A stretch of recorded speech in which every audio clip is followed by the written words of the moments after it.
नमस्कार दोस्तों, स्वागत है आप लोगों को मेरे YouTube चैनल AKR भारती में। चलिए दोस्तों, आज हम बात करेंगे हायर पेंशन के बारे में। ठीक है, जो काफ़ी दिनों से हम लोगों को इंतज़ार था, सभी इंतज़ार ख़त्म हो चुका है और कोर्ट का ये फैसला हो चुका है APF पेंशन केस का। ठीक है, और इसके बारे में हम आज आप लोगों को बेहतर तरीके से बताएंगे। ठीक है, वीडियो को बिल्कुल भी स्किप मत कीजिए और वीडियो को शुरू से लेकर लास्ट तक देखिए, क्योंकि आज हम बताएंगे APF 95 के लेटेस्ट न्यूज़ के बारे में। अगर इसको आप लोगों को समझना है तो वीडियो को स्किप मत कीजिए और ध्यान से देखिए कि सुप्रीम कोर्ट के फैसले पर APF का जो सर्कुलर लागू हुआ है उसके बारे में हम आज खुलासा करेंगे और एक एक लाइन आपको पढ़कर एकदम डिक्लियर में बताएंगे कि क्या है आखिर इसका सच्चाई। ठीक है, तो वीडियो में बने रहे लास्ट तक।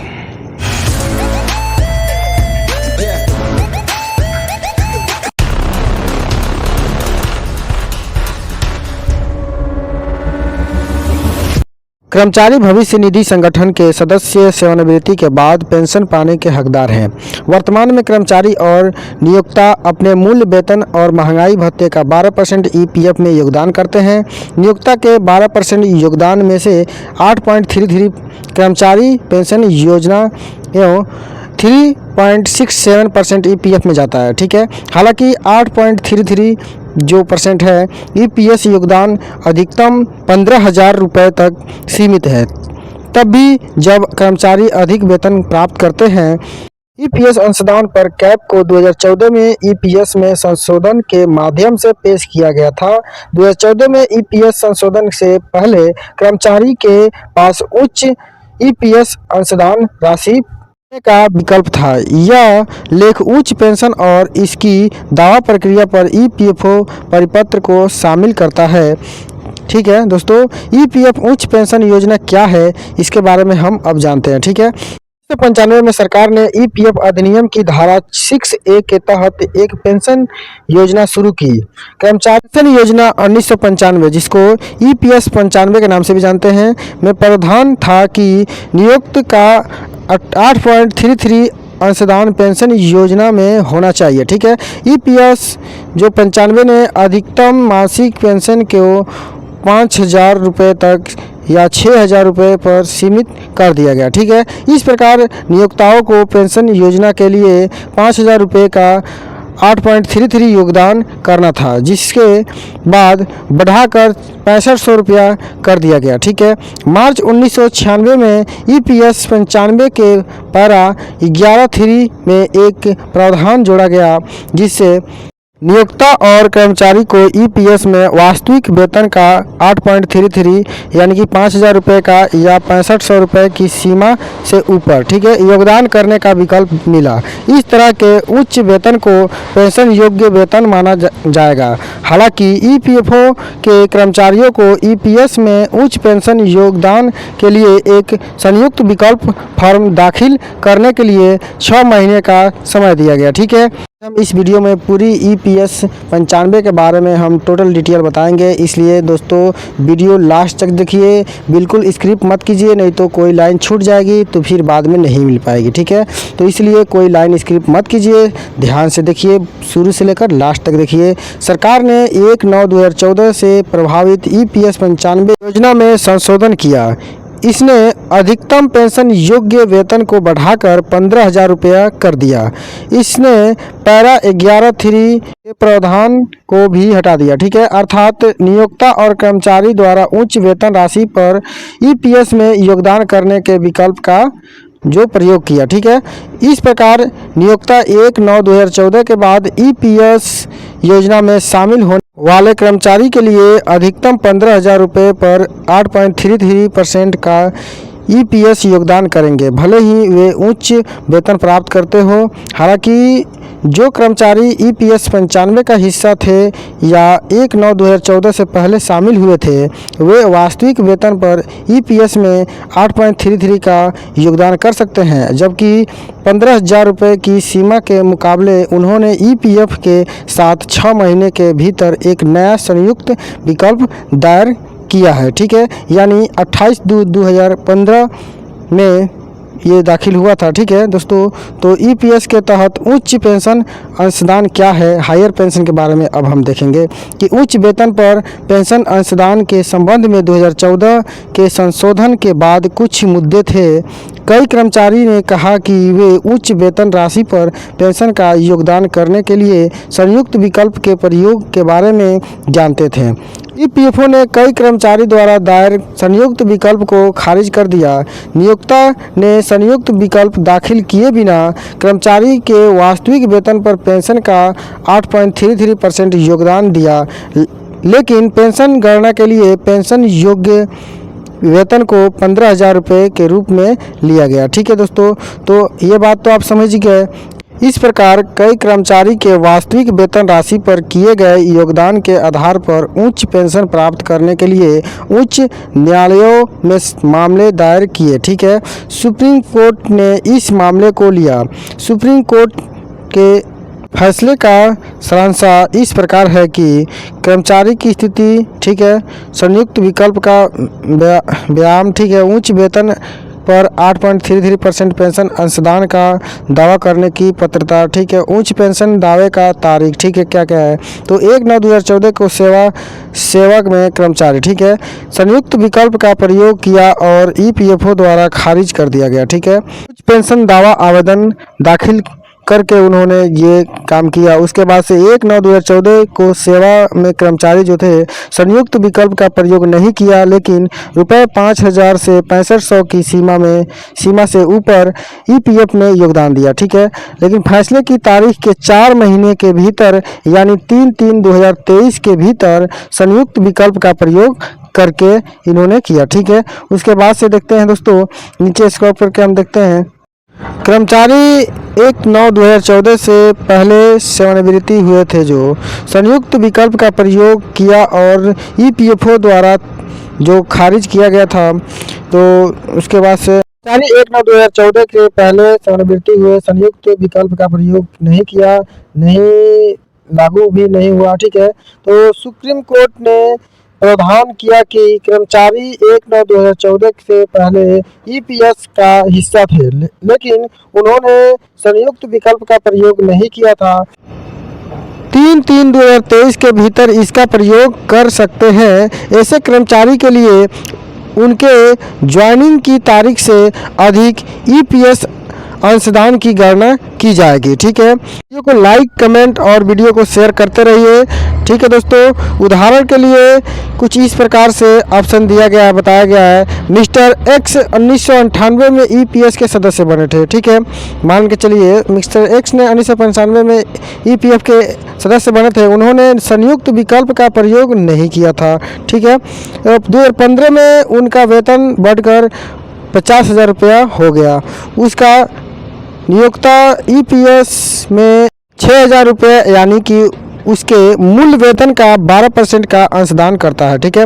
नियोक्ता के योगदान में से 1250 रुपये यानी कि 15,000 रुपये का 8.33 वैधानिक वेतन सीमा ईपीएफ में जाएंगे, ठीक है। बाकी 4,750 रुपये यानी 6,000 रुपये में से 1,250 हटा देने पर 4,750 रुपया बच जाएंगे, ठीक है, जो कि ईपीएस में चले जाएंगे, ठीक है। वह सर्वोच्च न्यायालय में के फैसले के अनुसार 3/3/2023 के भीतर संयुक्त विकल्प का प्रयोग करता है, क्योंकि ईपीएस योगदान 6500 रुपये की वैधानिक वेतन सीमा से ऊपर है, ठीक है।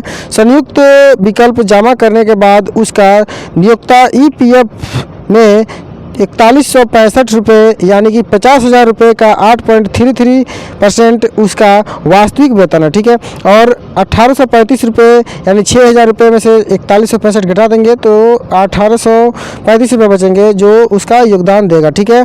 तो ईपीएफओ वास्तविक वेतन के 8.33% की मासिक ईपीएस राशि की गणना करेगा और अंतर राशि को ईपीएफ से ईपीएस में स्थानांतरित करेगा, ठीक है दोस्तों। ये तो समझ गए। ऐसे मामले में ईपीएफओ शामिल होने की तारीख या 1/11/1995 जो भी बाद में हो पर वापस आ जाएगा और ईपीएफ खाते से अंतर को ईपीएस खाते में स्थानांतरित कर देगा। यानी कि आप उसके बाद में हो 1995 से, उसका कोई फर्क नहीं पड़ता है, वो वापस आ जाएगा, ठीक है। लेकिन अब उच्च पेंशन अंशदान जो ईपीएफ एक मुक्त कोष को कम कर देगा, जो कि कर्मचारी को सेवानिवृत्ति पर मिलता है, ठीक है। देखिए दोस्तों, ईपीएफ उच्च पेंशन पात्रता क्या क्या है, ठीक है। यानी कि ईपीएफओ ने दिसंबर 2023 में एक सर्कुलर जारी किया था, जिसमें उच्च पेंशन का दावा करने के लिए पात्रता मानदंड और आवेदन प्रक्रिया प्रदान की गई थी। उच्च पेंशन के लिए पात्रता मानदंड नीचे दिए गए हैं, कुछ इस प्रकार है, ठीक है। कर्मचारी 1/9/2014 से पहले सेवानिवृत्ति हुए हैं। कर्मचारी ने ईपीएस 95 के सदस्य होने के दौरान ईपीएस 95 के पैरा 11(3) के तहत संयुक्त विकल्प का प्रयोग किया, ठीक है। कर्मचारी और नियोक्ताओं ने 5,000 रुपये या 6500 रुपये की वेतन सीमा से अधिक वेतन पर ईपीएस का योगदान दिया है। तो ईपीएफओ ने इस तरह के विकल्प को अपनाने से मना कर दिया है, ठीक है। और हालांकि ईपीएफओ परिपत्र ने उन कर्मचारियों के लिए उच्च पेंशन विकल्प प्रदान नहीं किया है जो 1/9/2014 से पहले ईपीएफ का हिस्सा थे, लेकिन 2014 के बाद भी काम कर रहे सेवानिवृत्ति हुए। सुप्रीम कोर्ट के फैसले के अनुसार ऐसे कर्मचारी भी उच्च पेंशन का दावा करने के पात्र थे। देखिए दोस्तों, पेंशन जो सुप्रीम कोर्ट का आदेश है कि कर्मचारी के उच्च पेंशन का दावा करने का अधिकार किसका है, 2014 के बाद जो कर्मचारी काम कर रहे हैं उनका, ठीक है। इस प्रकार ईपीएफओ ने फरवरी में एक और सर्कुलर जारी किया है, जिसमें 2014 के बाद सेवा में सेवानिवृत्ति कर्मचारियों के लिए उच्च पेंशन पात्रता मानदंड का उल्लेख किया गया था। उच्च पेंशन प्राप्त करने के लिए एक संयुक्त विकल्प दाखिल करने के लिए पात्रता मानदंड नीचे इस प्रकार दिया गया, ठीक है। देखिए दोस्तों, जो कर्मचारी 1/9/2014 के पहले सदस्य थे वे उस तिथि के बाद भी सदस्य बने रहेंगे, ठीक है। यानी कि कर्मचारी और नियोक्ताओं के 5,000 रुपये या 6500 रुपये की वेतन सीमा से अधिक वेतन पर ईपीएस में योगदान दिया है, ठीक है। कर्मचारी और नियोक्ताओं के ईपीएस 95 के सदस्य थे और ईपीएस के हटाए गए पैरा 11(3) और 2014 के संशोधन के तहत प्रदान किए गए संयुक्त विकल्प का प्रयोग नहीं करते थे, ठीक है। तो उसके बाद हालांकि कर्मचारी और ईपीएस 95 के सदस्य थे और ईपीएस के हटाए गए पैरा 11(3) के तहत संयुक्त विकल्प का प्रयोग करते थे, ठीक है। लेकिन 2014 के संशोधन के बाद नए संयुक्त विकल्प दाखिल नहीं किए, वे उच्च पेंशन का दावा करने के पात्र नहीं थे, ठीक है। ऐसे कर्मचारी का ईपीएस योगदान 15,000 रुपये की अधिकतम राशि पर 8.33% होगा, चाहे उनका वास्तविक वेतन कितना भी हो, ठीक है। तो ईपीएस में अधिक पेंशन के लिए आवेदन कैसे करें, तो उच्च पेंशन राशि योगदान का दावा करने की प्रक्रिया नीचे कुछ इस प्रकार दिखाई गई है। कर्मचारी को संबंधित क्षेत्रीय भविष्य निधि आयुक्त आरपीएफसी द्वारा निर्दिष्ट संयुक्त विकल्प यानी कि उच्च पेंशन का दावा आवेदन को लागू करना चाहिए, ठीक है। ईपीएफओ ऑनलाइन आवेदन करने के लिए एक यूआरएल भी उपलब्ध कराएगा, ठीक है। ईपीएफओ प्रत्येक आवेदन को डिजिटल रूप से पंजीकृत करेगा और आवेदक को रसीद संख्या प्रदान करेगा, ठीक है। ईपीएफओ संबंधित नियोक्ताओं को आवेदन अग्रेसित करेगा जो उन्हें आगे की प्रक्रिया के लिए ई साइन या डिजिटल हस्ताक्षर के माध्यम से सत्यापित करेंगे, ठीक है। जो आरपीएफसी सभी एप्लीकेशन को ई फाइल में बदल देगा, ठीक है। संबंधित सहायक कागजात भी जांच करेगा और मामले को अनुभाग लेखा अधिकारी पर्यवेक्षक को अग्रेसित करेगा। संबंधित लेखा अधिकारी पर्यवेक्षक जांच के बाद विसंगतियों को चिन्हित करेंगे और उन्हें सहायक भविष्य निधि आयुक्त आरपीएफसी द्वितीय को भेजेंगे, ठीक है।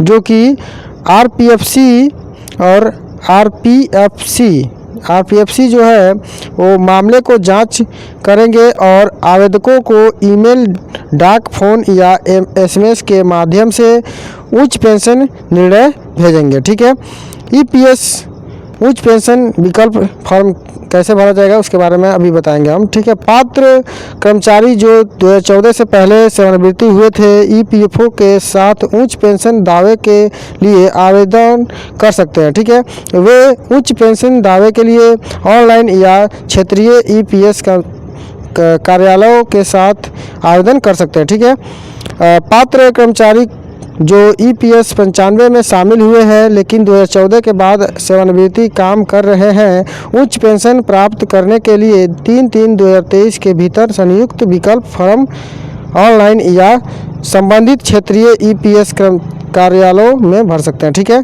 अधिक पेंशन के लिए ईपीएफ दिशा निर्देश क्या है ये इसके बारे में देखेंगे। संयुक्त विकल्प उच्च पेंशन दावा आवेदन में एक अस्वीकरणीय या घोषणा होनी चाहिए। ठीक है, जैसे कि एक कर्मचारी को पीएफ से ईपीएस में शेयर समायोजन और राशि को फिर से जमा करने के लिए संयुक्त विकल्प आवेदन पत्र में स्पष्ट सहमति देनी चाहिए। ठीक है, एक कर्मचारी को न्यासी वचन देना चाहिए कि वह छूट प्राप्त ईपीएस ट्रस्ट से ईपीएफओ पेंशन फंड में धन के लिए एक शेयर हस्ताक्षर के लिए है।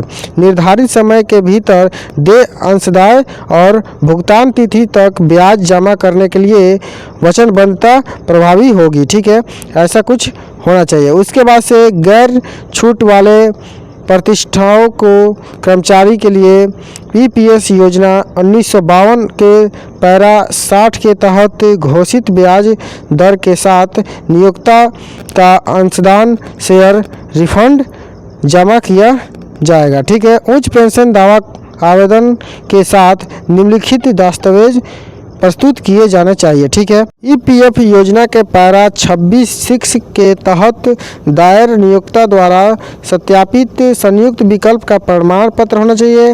पैरा 11(3) प्रावधान के तहत दायर किए गए नियोक्ता द्वारा सत्यापित संयुक्त विकल्प का प्रमाण पत्र होना चाहिए। ठीक है, 6500 रुपये या 5000 रुपये की वर्तमान वेतन सीमा से अधिक पीएफ खाते में ईपीएस योगदान के प्रेषण का प्रमाण पत्र होना चाहिए। इस तरह के प्रेषण या अनुरोध के लिए ईपीएफसी या ईपीएफओ का लिखित इनकार होगा। ठीक है, उसके बाद से आगे दोस्तों इस प्रकार कुछ बताया गया है कि कुछ इस प्रकार से विकल्प संयुक्त विकल्प आवेदन के साथ निम्नलिखित दस्तावेज प्रस्तुत किए जाना चाहिए। ठीक है, 6500 रुपये से 5000 रुपये की वर्तमान वेतन सीमा से अधिक पीएफ खाते में ईपीएस योगदान के प्रेषण का प्रमाण पत्र होना चाहिए।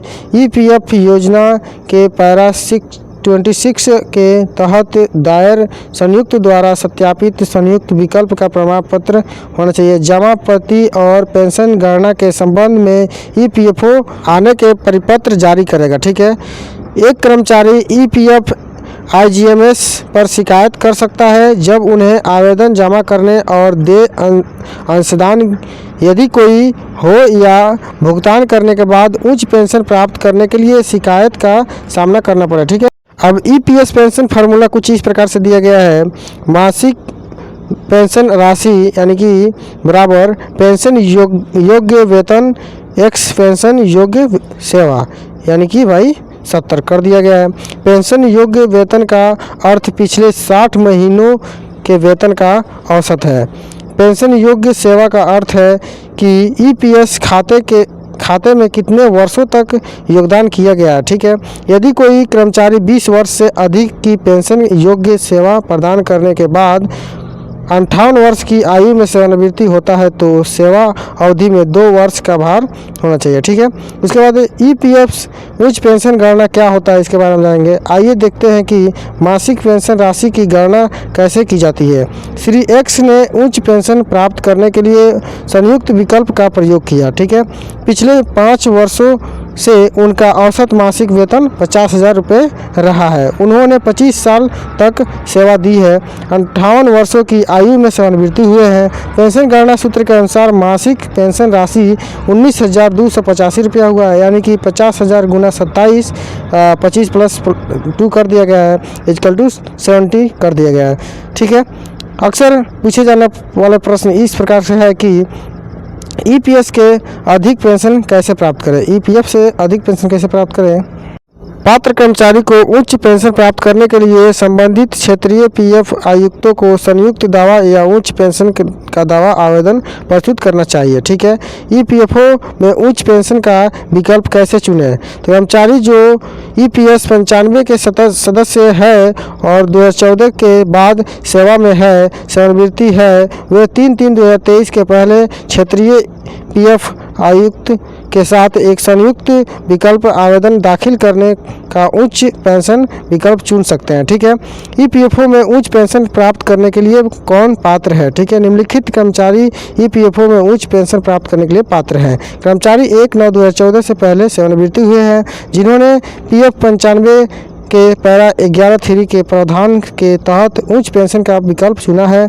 ईपीएफ के ईपीएस 95 के पैरा 11(3) के तहत दिए गए विकल्प की खारिज कर दिया गया। ठीक है। पेंशन अंशदान 5,000 रुपये से 6500 रुपये की अधिकतम सीमा में उच्च किया गया था। 1/9/2014 के बाद सेवानिवृत्ति कार्यरत कर्मचारी जो ईपीएस 95 से सदस्य थे और उन्होंने उच्च पेंशन का विकल्प नहीं चुना था। ठीक है। पेंशन अंशदान 5,000 रुपये या 6500 रुपये से अधिक सीमा से ऊपर किया गया है। थैंक्स फॉर वीडियो लास्ट तक देखने के लिए।